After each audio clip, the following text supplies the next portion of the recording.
హైదరాబాద్ లో కన్సల్టేషన్ మరియు 3,500 రూపాయల colour Doppler test Avis hospitals లో ఉచితంగా పొందండి. నమస్తే రమ్మగారు. నమస్తే జయ. మంచి స్టోరీ చెప్తారా? చందమామ కథ చెప్తాం.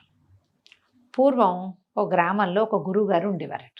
ఆయనకి బోళ్ళంతమంది శిష్యులు ఉండేవాళ్ళు. ఒకడు చాలా ముఖ్య శిష్యుడుగా, చాలా ఇదిగా గురువు గారి దగ్గర చాలా శ్రద్ధగా చదువుకున్నాడు. మంచి మంత్రశాస్త్రం అవి కూడా చదువుకున్నాడు అబ్బాయి. అయితే ఏమైంది, ఓసారి గురువుగారు ఏదో గ్రామాంతరం వెళ్ళారు.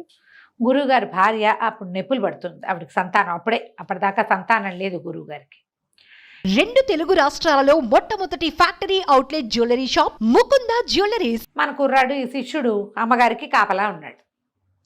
మరి ఎవరినో మంత్రసాన్యులను కేకేసుకొచ్చాడు. అమ్మగారికి ఒంట్లో బాగుండలేదని చుట్టుపక్కల 2-3 ఏళ్ళ వాళ్ళని సహాయానికి పిలిచాడు.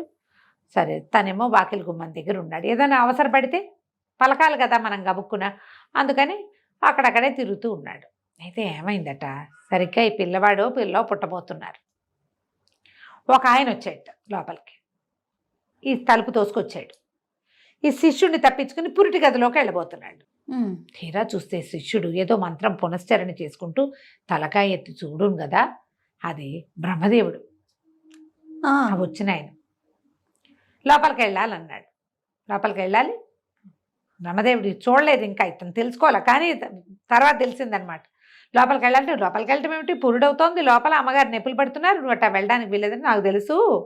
ఆ పుట్టబోయే బిడ్డకి తలరాత రాయడానికి వెళ్తున్నా, అది భూమి మీద పడేసరికి రాస్తట ఆయన మన పక్కన నుంచుని. రాయడానికి వెళ్తాంటే అప్పుడు ఈ మంత్ర పునశ్చరణ వల్ల అతనికి తెలిసింది ఈయన బ్రహ్మదేవుడు అని. అలాగా ఏం రాత్రి రాయిపోతున్నారండి అన్నాడు. ఏం రాత్రి రాయిపోతాను, ఏదో వాడి మొహం చూస్తే రాస్తాను అనేసరికల్లా కాదు కాదు నాకు చెప్పండి అని అడిగాడు.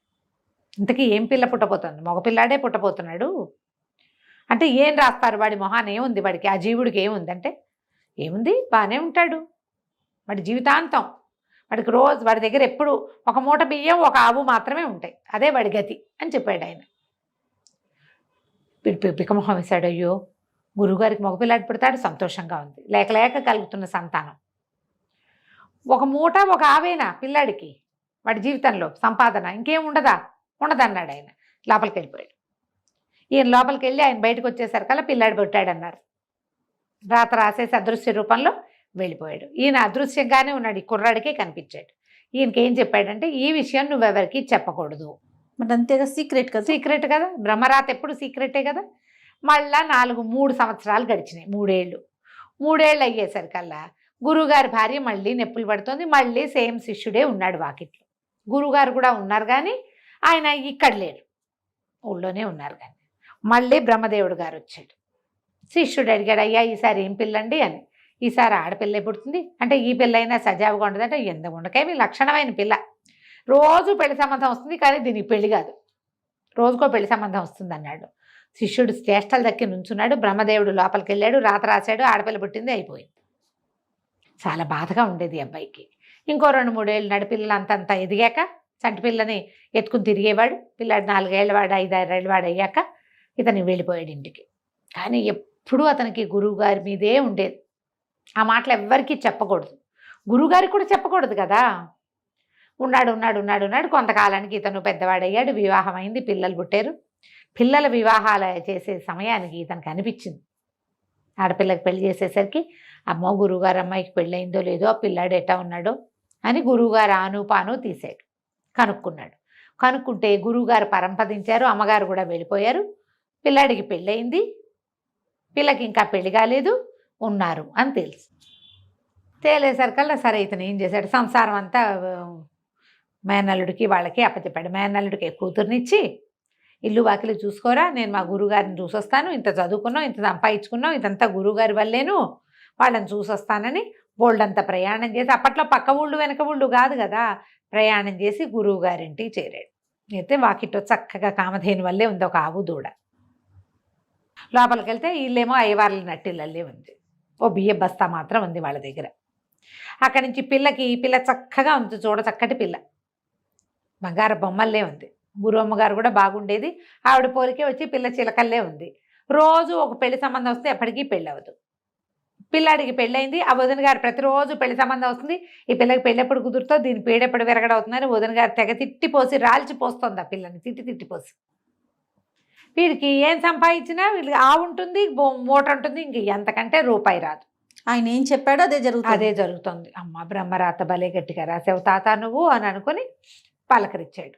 పలకరించి అబ్బాయి గుర్తుపట్టేవిట్రా అంటే నేను ఫలానా నీ చిన్నప్పుడు ఇక్కడ ఉండేవాడిని అంటే నువ్వు తెలియపోవడం ఏమిటి అన్నయ్య రా అని పిల్లాడు ఆసక్తిగా కుర్రాడు ఇవన్నీ పిలిచాడు. ఉండు మా ఇంట్లో అని, నీకు పెద్దగా ఏమి పెట్టలేవు, నా బతికి ఇద్దగే ఉందంటే ఏం పర్వాలేదు నాయన, మజ్జిగ ఉంది, అన్నం పచ్చడి వేసుకుని మజ్జిగ అన్నం తిన్నాడు. ఉన్నాక ఏం చేసినా ఇంతకంటే రావటం లేదు నాకు అని చెప్పాడు. బియ్యం దీకుండా ఉంటాయి, బియ్యానికి బాధ లేదు, ఆధారులో ఏదో దొరుకుతుంది, కరోనారో దొరుకుతుంది అంతే. బియ్యం మూట అంటే అన్నానికి లోటు లేదు వాళ్ళ దగ్గర. అక్కడి నుంచి తను ఏమన్నాడు, పాప ఒక మంచి ఆలోచన చెప్తారా, నేను చెప్పినట్టు చేస్తావా అన్నాడు. నువ్వు చెప్పినట్టు చేస్తానన్నయ్య చెప్పమన్నాడు.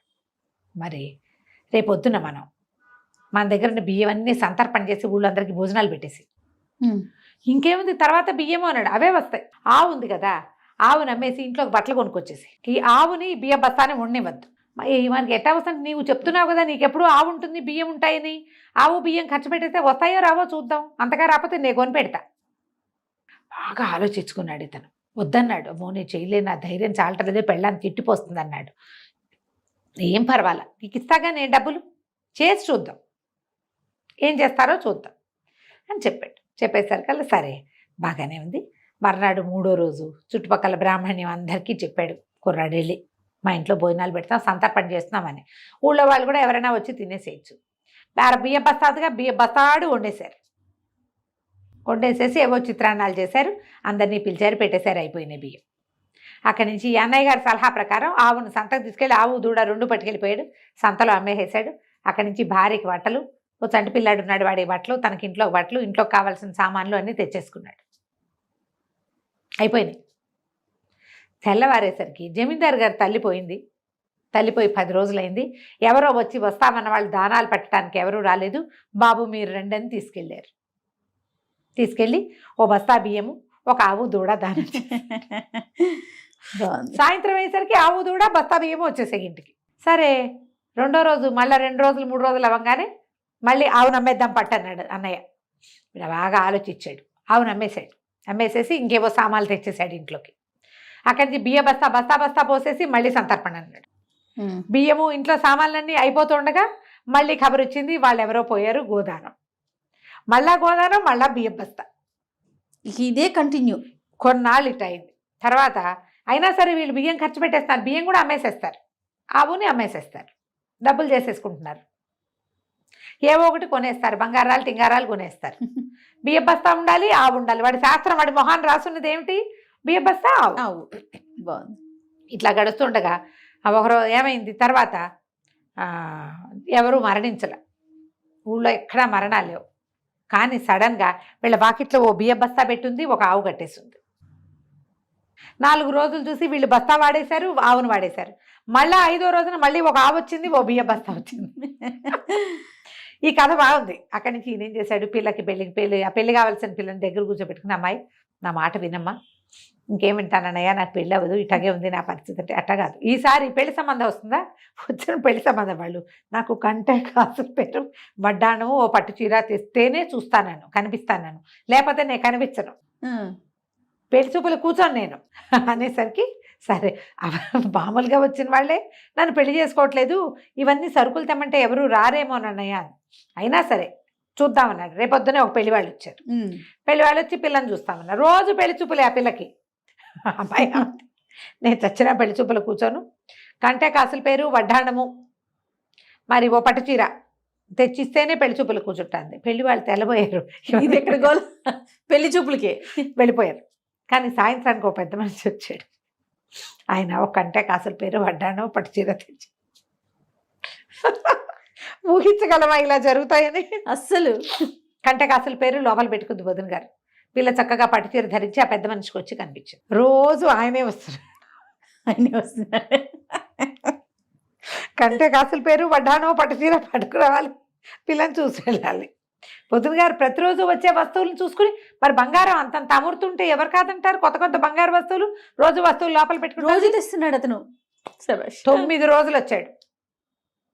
10వ రోజు ఈయన, అయ్యా నేను వచ్చిన పని అయిపోయింది, నీ సంసారం బాగుంది, ఆవుని బస్తాని మాత్రం ఉండేవద్దు నువ్వు. ఏ రోజు ఆ రోజు లేదా 2-3 రోజులు సమయం చూసుకుని చేసేసి అదే డబ్బు అయిపోతుంది, మళ్ళీ అవి నీకు వస్తాయి, ఏం పర్వాలా, సరేనా అని చెప్పి, అమ్మాయి ఇదే కంటిన్యూ చేయి, నువ్వు పెళ్ళవకపోతే అదే పోతుంది, హాయిగా ఉంటావు కనీసం నువ్వు అని చెప్పేసి చెల్లెలకి చెప్పేసి బయలుదేరాడు. ఈయన బయలుదేరింది ఏం టైము? పొద్దున్నే వాళ్ళు ఒక పడవ దాటాలి. ఆయన అది తెల్లవారి 5:30-6 గంటలకల్లా పడవ తీస్తారు. అక్కడికి వెళ్ళాలంటే ఈయన 2 గంటలకు బయలుదేరాలి, బ్రాహ్మీ ముహూర్తంలో బయలుదేరాలి. నేను సంధ్య వార్చుకుని వెళ్తానమ్మా అని కోడలికి తమ్ముడికి వీళ్ళకి చెప్పేసేసి రాత్రి వాకిట్లో పడుకున్నవాడు గావంచా సర్దుకుని తన సంచి సర్దుకుని నడిచి రావటం మొదలెట్టాడు. ఏరు దాటుతున్నాడు, కొంచెం చిన్న ఏరు దాటి అవతల పడవ దగ్గరికి వెళ్ళాలి. తెల్లవారుచాం ఒక ఆయన ఒక ఆవు ఓ సంచి పుచ్చుకుని నడిచొస్తున్నాడు. ఆయన అక్కడ దాటి ఇక్కడికి రావాలి. వస్తుంటే బాగా పరకాయించి చూశాడు, మంత్రం పునశ్చరణ చేసుకుంటూ. ఈయన చూసేసరికి బ్రహ్మదేవుడే. బాగున్నారా స్వామి అని అడిగాడు. ఏం బాగుంటాను రా నాయన, నన్ను ఇరికిచ్చావు కదా నువ్వు అన్నాడు బ్రహ్మదేవుడు. 10 రోజుల నుంచి బ్రహ్మదేవుడు వస్తున్నాడు రోజు వీళ్ళింటికి. ఆవు బస్తా ఇవ్వాల్సింది, ఈ అబ్బాయికి వడ్డాణం ఇవ్వాలి. రోజు పెళ్లి చూపులు దాని మొహం మీద రాశాడు. మరి పెళ్లి చూపులకి ఇస్తే గానీ కూర్చోనంటే అవి ఇచ్చి కూర్చోవాలి ఎవరో ఒకరు. అందుకని ఆయనే వస్తున్నాడు.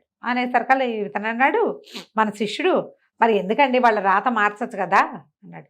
రాయటమే కానీ మార్చటం మన వల్ల కాదురా నాయన, నా కర్మకి ఇది వచ్చింది, కొంచెం మాడిఫై చేస్తా, 2 అక్షరాలు సవరించి సరి చేస్తానులే, నువ్వు వెళ్ళిరా అన్నాడు. తెల్లవారి ఇంకో పెళ్లి సంబంధం వచ్చి పిల్లకి పెళ్ళైపోయింది. అబ్బాయికి ఎక్కడి నుంచో ఆస్తి స్వాస్తి కలిసి వచ్చినాయి. ఈ మూట ఆవు నుంచి పైకి వెళ్ళిపోయాడు, 10 ఎకరాల పొలం కూడా వచ్చింది. వాళ్ళు హాయిగా ఉన్నారు. బ్రహ్మదేవుడు తన కర్మానికి వీళ్ళకి పంచాడు. రోజు ఏ చావు రాకపోతే ఆయనే ఆవు బియ్య బస్తా తెచ్చిపెట్టాలి. తెచ్చాడు అట్లా 3 సార్లు. వీళ్ళకేమో 9 రోజుల పాటు 9 వడ్డానాలు, 9 గంటలు, 9 కాసుల పేర్లు పట్టుకొచ్చి ఇచ్చాడు. అది కంచకి మనం ఇంటికి. బాగుంది రమ్మగారు, తమాషా కథ. మన మొహాన రాసి ఉంటే చచ్చినట్టు మన చేతిలోకి వస్తుంది అది.